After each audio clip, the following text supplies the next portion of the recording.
Assalamualaikum warahmatullahi wabarakatuh. Anak-anak yang saya banggakan, pada pertemuan ini kita akan membahas atau menyelesaikan latihan soal yang Ibu berikan kemarin, yaitu tentang metode rata-rata. Dalam metode rata-rata kemarin kita ada dua sistem, yaitu sistem perpetual sama sistem periodik. Yang kita bahas dulu adalah sistem perpetual. Untuk sistem perpetual, maka alat bantu untuk mengetahui persediaan akhir maupun harga pokok pemakaian, yaitu alat bantunya adalah kartu persediaan bahan baku, di mana kartu persediaan bahan baku ini pengerjaannya sama persis dengan materi di kelas 2 atau kelas 11, yaitu persediaan barang dagang. Jadi ini hanya sekedar mengingatkan kalian kembali. Nah, kolom-kolomnya terdiri dari tanggal, bisa juga setelah tanggal adalah nomor faktur atau nomor bukti, kemudian keterangan. Setelah itu adalah kolom masuk atau in, yang terdiri dari kuantiti atau kuantitas, ini dalam meter karena kita membeli dalam kain. Kemudian yang kedua, P ini adalah price atau harga dalam rupiah, kemudian jumlah, ini juga dalam rupiah. Kolom yang kedua yaitu kolom keluar atau pemakaian di sini, atau kolom out. Juga sama terdiri dari 3 kolom, kuantitas, harga, sama jumlah. Begitu juga dengan saldo atau balance, juga ada 3 kelompok, kuantitas, price, dan harga. Sekarang bagaimana cara memasukkannya? Yaitu di tanggal yang pertama, yaitu tanggal 1 persediaan. Memasukkan persediaan ini, jangan kalian masukkan di kolom masuk, tapi langsung di kolom saldo. Masukkan 2.000 di kuantitas dengan harga 10.000 dan jumlahnya adalah 20 juta. Didapat dari 2.000 dikalikan 10.000. Kemudian tanggal 4, yaitu ada pemakaian. Nah, pemakaian ini ada pencatatan di kartu persediaan, juga di dalam jurnal nanti. Nah, di kartu persediaan, masukkan di tanggal 4 ini di kolom in, yaitu masukkan kuantitasnya 3.000, kemudian price-nya, yaitu harga yang ada di transaksi, yaitu 10.500, yang jumlahnya adalah 31.500. Nah, sekarang bagaimana cara memasukkan di kolom saldo? Ini berbeda dengan metode rata-rata, yaitu untuk kuantitasnya jumlahkan kuantitas yang ada di saldo, yaitu 2.000, ditambah dengan kuantitas yang ada di in 3.000, sehingga jumlahnya adalah 5.000. Sedangkan harganya nanti diketahui setelah kita cari jumlah dulu.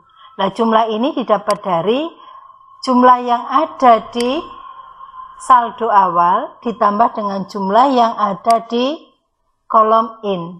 Sehingga jumlahnya adalah 20 juta ditambah dengan 31.500 berjumlah 51.500.000. Baru kita bisa mencari harga rata-ratanya, yaitu 51.500.000 ini dibagi dengan 5.000, hasilnya adalah 10.300. Kemudian tanggal 8 ada pemakaian sebanyak 1.500. Maka kalian masukkan di keluar langsung 1.500, harganya lihat yang ada di saldo yang terakhir tadi, yaitu 10.300. Sehingga jumlahnya adalah 15.450 didapat dari 1.500 dikalikan 10.300. Sehingga saldo untuk kuantitinya atau kuantitasnya didapat dari jumlah saldo yang ada di jumlah kuantitas yang ada di saldo, yaitu 5.000, dikurangi dengan jumlah kuantitas yang ada di kolom keluar, yaitu 1.500, sehingga hasilnya adalah 3.500. Kemudian tetap kita cari jumlahnya terlebih dahulu 51.500.000 dikurangi dengan 15.450 yang hasilnya 36.050.000. Sehingga didapat harga rata-ratanya adalah tetap sama 10.300. Kira-kira sudah dipahami? Kalau sudah, kita lanjutkan yang tanggal 12 sama dengan tanggal 8, yaitu ada pemakaian. Sehingga ini dimasukkan di kolom keluar, berapa yang dipakai 1.000, langsung kita masukkan di kuantitas adalah 1.000, harganya melihat saldo yang ada, harga yang ada di saldo terakhir yaitu 10.300. Sehingga jumlahnya adalah 10.300.000. Sehingga saldonya ada 2.500 kuantitasnya, kemudian jumlahnya 25.750.000 didapat dari 36.050.000 dikurangi 10.300.000. Sehingga ketemu harganya 10.300 yang didapat dari 25.750.000 dibagi 2.500. Kita lanjutkan tanggal 15, ada pembelian. Kalau ada transaksi pembelian sama dengan tanggal 4 tadi, yaitu kita masukkan di kolom in atau masukkan dulu kuantitasnya sebanyak yang kita beli yaitu 4.000, harganya adalah masukkan 10.625. Sehingga jumlahnya adalah 42.500.000. Sehingga yang ada di saldo untuk kuantitasnya 6.500 ini didapat dari 2.500 ditambah dengan 4.000, yaitu 6.500. Sedangkan jumlahnya 68.250 didapat dari jumlah yang ada di saldo terakhir tadi 25.750.000 ditambah dengan 42.500.000. Baru jumlah ini kita bagi dengan kuantitas, yaitu kita bagi dengan 6.500, hasilnya adalah 10.500. Sama seperti di tanggal 4 tadi. Kemudian tanggal 20 ada pemakaian. Ingat, kalau pemakaian harganya adalah melihat yang ada di saldo yang terakhir. Ada pemakaian 2.000, maka langsung kalian masukkan di kolom keluar atau out sebanyak 2.000. Harganya melihat harga yang ada di kolom terakhir saldo tadi yaitu 10.500. Sehingga jumlahnya adalah 21 juta. Kemudian saldonya karena tadi 6.500 terpakai 2.000 sehingga bahan bakunya tersisa 4.500. Kemudian jumlahnya tadi 68.250.000 dipakai 21 juta sehingga tinggal 47.250.000. Sehingga harga rata-ratanya tetap 10.500. Kemudian kita lanjutkan di tanggal 26. Ada pemakaian 2.500. 2.500 sama seperti dengan tanggal 20 tadi anak-anak. Yaitu kalian masukkan di kolom out sebanyak 2.500. Kemudian harganya juga melihat harga yang ada di kolom saldo yang terakhir yaitu 10.500. Sehingga jumlahnya adalah 26.250.000 rupiah. Sehingga saldonya untuk kuantitasnya tinggal 2.000 didapat dari 4.500 kita kurangi dengan 2.500. Hasilnya 2.000 ini tadi. Kemudian jangan lupa selalu dicari jumlahnya terlebih dahulu. Yaitu saldo 47.250.000 kita kurangi dengan pemakaian 26.250.000. Hasilnya adalah 21 juta. Kemudian kita bagi dengan kuantitasnya 2000, ketemu harganya yaitu 10.500. Kita lanjutkan transaksi berikutnya, yaitu transaksi tanggal 28, yaitu ada transaksi pembelian. Ingat transaksi pembelian ya. Kita masukkan di kolom in, masukkan kuantitasnya sebanyak 3.000, harga di pembelian yaitu 10.600, sehingga jumlahnya adalah 31.800.000.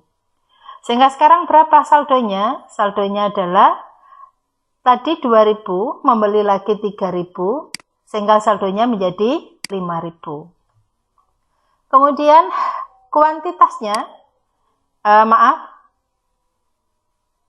kita cari jumlahnya terlebih dahulu. Tadi jumlah di saldo terakhir adalah 21 juta, ditambah dengan jumlah yang ada di pembelian 31.800.000, sehingga jumlahnya adalah 52.800.000. Nah, 52.800.000 ini kita bagi dengan kuantitasnya yaitu 5.000, sehingga harganya ketemu 10.560 rupiah. Nah, ini ada perubahan. Kemudian yang terakhir yaitu tanggal 30, ada retur pembelian sebanyak 100. Nah, retur pembelian ini harga yang dimasukkan harga yang mana? Ya harga dari pembelian yang terakhir tadi. 100, berarti kita masukkan di kolom in, jangan kalian masukkan di kolom keluar, kolom in, tapi kita kasih tanda kurung atau minus 100. Harganya ikut pembelian yang terakhir tadi yaitu 10.600, sehingga jumlahnya 1.060.000. Sedangkan di kolom saldo ingat, karena ini tadi minus, bukan 5.000 ditambah dengan 100, tapi 5.000 dikurangi dengan 100, sehingga saldonya tinggal 4.900. Kemudian kalian cari dulu jumlahnya, 52.800.000 dikurangi 1.060.000 menjadi 51.740.000. Lah ini kamu bagi dengan 4.900. Hasilnya adalah 10.559 rupiah. Dari sini nak, kalian bisa melihat berapakah harga pokok bahan baku yang dipakai selama bulan Juni. Tinggal melihat yang ada di kolom keluar atau out. Kalau kita lihat kuantitasnya adalah bahan baku yang dipakai adalah 7.000 meter, yang harga pokoknya adalah 73 juta rupiah. Kalau kita rinci, harga pokok pemakaian tadi bisa juga berapakah harga pokok pemakaian tanggal 8, yaitu 1.500 meter dikalikan 10.300, yaitu 15.450.000. Begitu juga tanggal 12, tanggal 20, dan tanggal 26. Sehingga total bahan baku yang terpakai itu harga pokoknya adalah 73 juta rupiah. Nah, ini menjawab pertanyaan yang pertama. Berapakah harga pokok persediaan akhirnya? Kalian tinggal melihat kolom yang terakhir ini. Yaitu kalau kita lihat satuannya adalah 4.900, yang jumlahnya 51.740.000. Itulah persediaan akhirnya. Jadi persediaan akhirnya adalah 4.900 meter yang harganya adalah 10.559, yang totalnya adalah 51.740.000. Sekarang bagaimana cara membuat jurnalnya? Cara membuat jurnalnya, untuk tanggal 4 kita anggap bahwa transaksi yang ada di sini adalah transaksi secara kredit. Maka tanggal 4 pembelian, karena setiap ada mutasi di dalam sistem perpetual, dalam sistem perpetual, setiap ada mutasi selalu ada pencaratan atau penjurnalan. Yaitu dicatat langsung ke dalam jurnal persediaan bahan baku, bukan pembelian. Kalau pembelian itu adalah sistem periodik. Sehingga tanggal 4 ini jurnalnya adalah persediaan bahan baku, jadi langsung nambah persediaan, kreditnya utang dagang, sebesar yang kita beli tadi, yaitu satuan kita kalikan dengan harganya, 31.500.000. Kemudian tanggal 8 tadi, sehingga prosedurnya adalah selain dicatat ke dalam jurnal tanggal 8 ini, juga dicatat dalam kartu persediaan. Berapakah bahan baku yang terpakai? Tinggal melihat di kartu persediaan tadi. Akun yang digunakan itu apa? Untuk mencatat pemakaian biaya produksi itu banyak akun yang digunakan. Bisa hanya satu akun barang dalam proses saja. Berarti kalau akun barang dalam proses saja, berarti menampung semua pemakaian biaya produksi. Menampung pemakaian bahan baku, tenaga kerja langsung maupun BOP. Atau setiap unsur biaya produksi itu disediakan akun tersendiri. Sehingga untuk menampung pemakaian bahan baku dibuatkan akun yaitu barang dalam proses biaya bahan baku yang kita singkat BDP BBB. BDP sekarang itu ada istilah baru yaitu PDP, yaitu produk dalam proses, sama saja. Jadi boleh BDP BBB, boleh BDP saja, atau PDP, produk dalam proses. Kalau BDP barang dalam proses. Sekali lagi saya ulangi nak ya. Untuk pemakaian biaya bahan baku, kalau kita sediakan akun sendiri yang menampung pemakaian bahan baku adalah di dalam akun barang dalam proses biaya bahan baku yang kita singkat BDP BBB. Karena bahan baku itu terpakai, maka persediaannya berkurang. Sehingga yang sebelah kredit adalah persediaan bahan baku. Berapa nilainya? Itu kalian melihatnya adalah di kartu persediaan tanggal 8, yaitu ini 15.450.000. Ini tinggal melihat di dalam kartu tadi ya. Kemudian tanggal 12 juga sama, ada pemakaian bahan baku lagi, maka jurnalnya adalah BDP BBB, boleh BDP saja kalau itu hanya akun satu.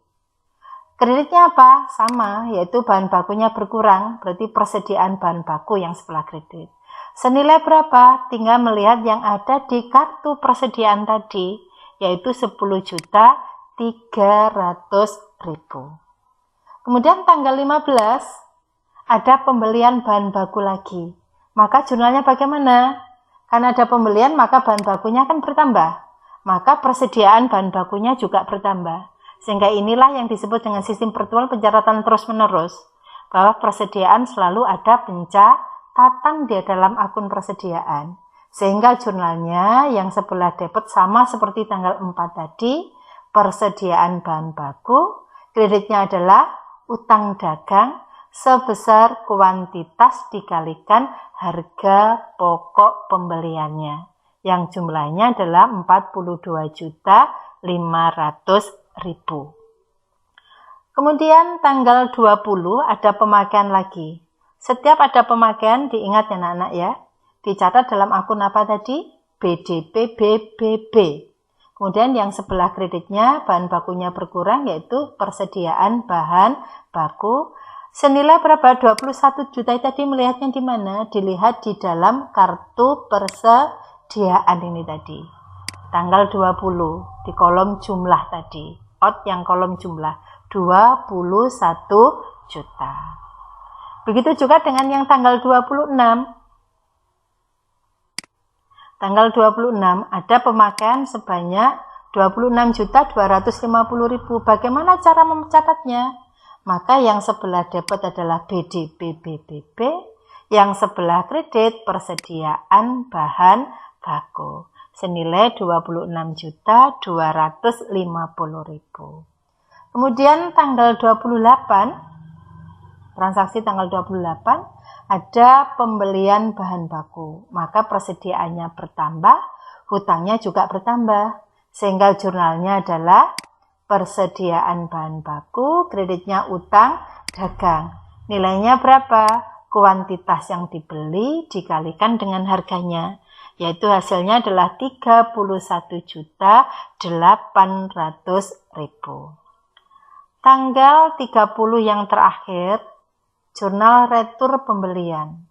Diingat, pada waktu kita meretur berarti persediaannya yang berkurang. Tapi retur pembelian itu tidak selalu konotasinya adalah bahan baku itu dikembalikan kepada penjual. Tapi bisa juga ada yang cacat, kemudian perusahaan itu menghubungi dengan penjualnya, ini ada barang cacat, bagaimana dikembalikan apa tidak. Kalau tidak dikembalikan, biasanya ada kesepakatan, ada pengurang harga. Nah, sehingga retur pembelian tidak selalu barangnya itu dikembalikan. Nah, ya. Bagaimana cara mencatat retur pembelian? Maka utang dagangnya akan berkurang. Utang dagang berkurang dicatat di sebelah debit. Kemudian persediaannya juga berkurang. Dicatat di sebelah mana persediaan berkurang? Di sebelah kredit.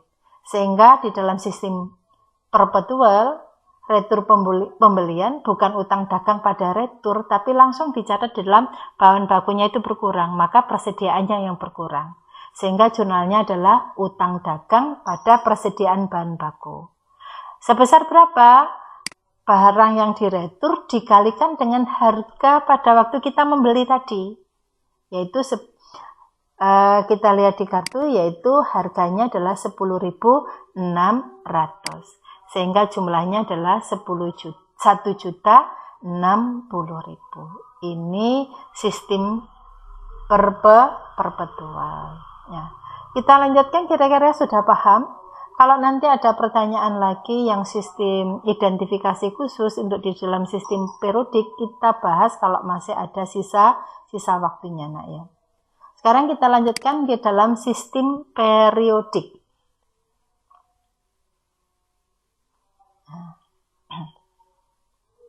Sistem periodik untuk metode rata-rata tertimbang. Nah, untuk metode rata-rata tertimbang anak-anak, untuk mencari persediaan akhirnya, maka langkah pertama adalah kita cari harga rata-rata tertimbangnya terlebih dahulu. Bagaimana cara mencari harga rata-rata? Yaitu harga pokok persediaan awal ditambah dengan harga pokok pembelian pertama, kedua, dan seterusnya. Kalau ada retur ya dikurangi dengan harga pokok retur pembeliannya. Kemudian yang dinamakan harga pokok persediaan awal itu adalah unit persediaan awalnya, kuantitas persediaan awalnya dikalikan harga persediaan awalnya. Juga begitu juga pembeliannya. Pembeliannya adalah pembelian yang pertama, kuantitas yang dibeli di pertama dikalikan dengan harga pembeliannya. Kemudian pembelian yang kedua 42.500.000 itu didapat dari pembelian yang kedua yaitu 4.000 dikalikan 10.625. Kemudian ditambah dengan pembelian yang ketiga dikurangi dengan retur pembelian. Kemudian kita bagi dengan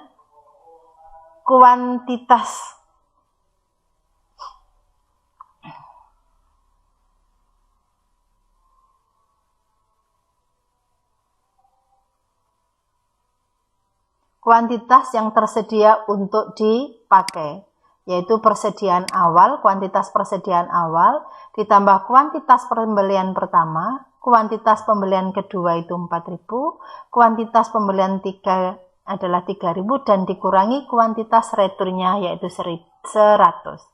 Sehingga harga pokok rata-rata tadi kita jumlahkan, nilainya adalah 124.740.000 dibagi dengan 11.900. Hasilnya harga pokok rata-rata per meternya adalah 10.482,35 rupiah. Sehingga kalau diketahui persediaan akhirnya ada 4.900 meter, maka berapakah harga pokok persediaan bahan baku di akhir periode? Maka langsung 4.900 meter ini kita kalikan dengan harga pokok rata-ratanya yaitu 10.482,35, yang hasilnya adalah 353.515